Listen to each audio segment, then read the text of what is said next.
Alright, I'm gonna start the video out by saying call Allah Yahweh, Bahashem, Yahweh Shah, Bahashem, Rakakadash, double honors to the apostles and the elders of the great millstone of goodwill. Shalom to the brothers out there preaching and teaching the truth of our word. And I'm gonna say shalom to the hopeful lit and your brother Kaya. Come back with another lesson. Today's lesson is entitled Today Was a Test, but guess what? The real thing is coming, so let me see, kind of shorten the title.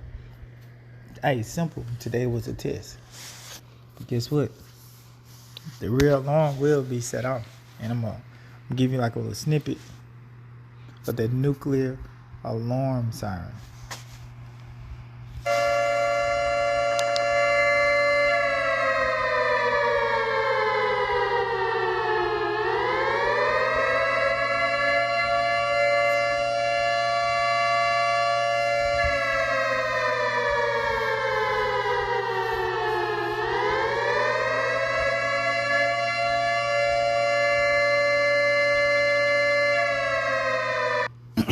So yesterday, down here in America, Babylon the Great had what they was doing, the FEMA preparedness, where they sent out that that signal around I think it was 2:20 Eastern Standard Time, like 1:20 Central Time Zone. Actually, that alarm went off a little bit before, because I was having to drive to Brentwood during that time frame. And it actually went off a couple minutes beforehand on my cell phone. And then I think, because I was listening to the radio, I heard it on the radio, it went off at 1:20 as opposed to beforehand. So it was a test today, but guess what?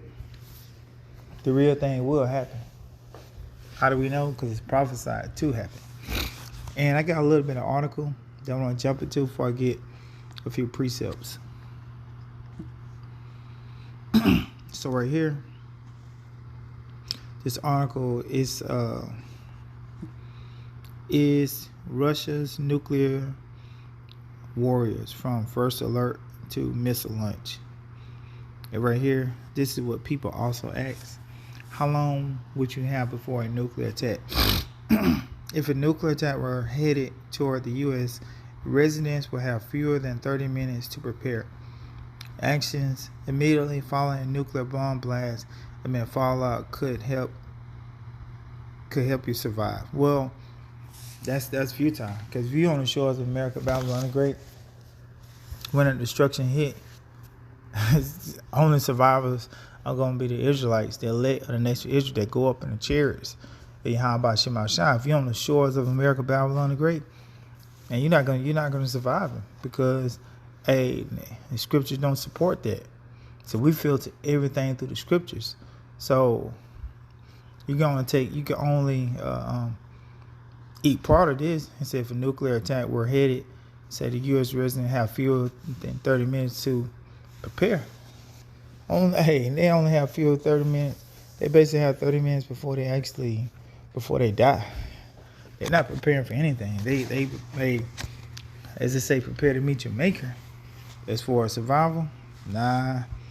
Only people surviving are those that going up in the chariot, the elect of the nation of Israel. So right here, from first alert to missile launch. At this very minute, operators at early warning centers in both the U.S. and Russia are sitting in front of their displays on the lookout for a nuclear attack.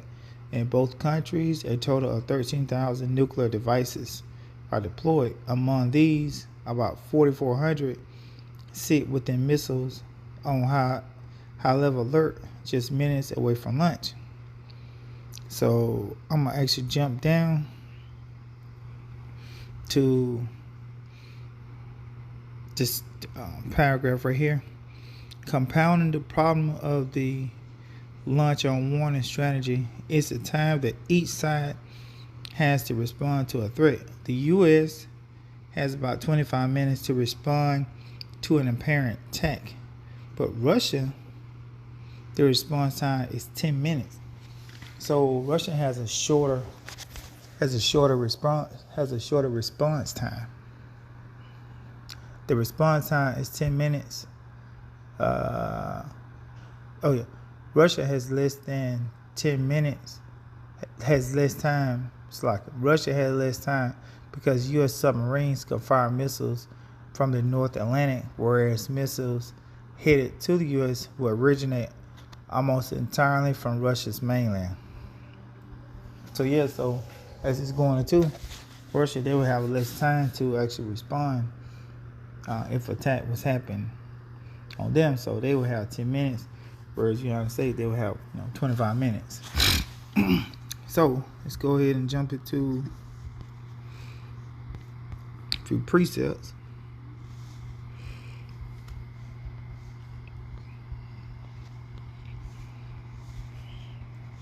So let's read Habakkuk 2.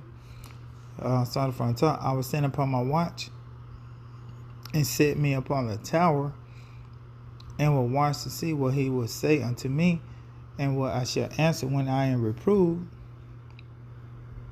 And Yahweh answered me and said, write the vision and make it plain upon tables that he may run that readeth it. So when you go into the visions are the prophecies of Yahweh Shem Shah. And our job as prophets of the Lord is supposed to make it plain for Israel, make it plain upon the table, so when our people hear it, they can get that true understanding of the scriptures. Because these scriptures are written, in parables, dark sayings, things of nature. So our job is to break it down so that people can understand, can comprehend it. So when they see things like chariots, whirlwind, we break those things down. That this isn't talking about an actual. It could be talking about an actual whirlwind, but our job is to distinguish when it's talking about an actual whirlwind or if it's talking about the chariots of the Lord. So we make it plain upon table so that our people can get the understanding what the scriptures, what the scriptures are actually speaking about. So I'm gonna get one example right here. I think it's Isaiah 19.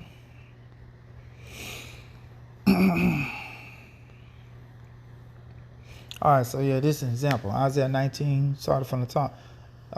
The burden of Egypt, behold, the Lord rideth upon a swift cloud. So it is talking about the Lord coming on a swift cloud, like this, what's that, Dragon Ball Z Nimbus or whatever that. No, this is not talking about an actual swift cloud. This isn't here it is, here. When you watch the news, they have what's called a cold front coming through. No, the Lord ain't coming through. It's talking about a cold Lord ain't coming through on a cold front, coming through real swift. No, it's talking about the chariots of the Lord. Because the chariots of Yahweh Shem Shah is going to be swift. As a matter of fact, where is that at? That's in, that's in, let me see. I think it's in Habakkuk too. No, Haggai. Hello. Nope. Is it Haggai?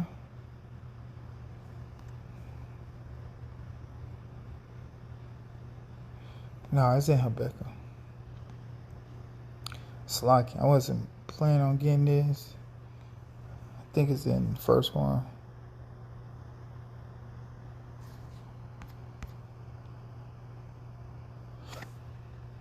Bam, this is it.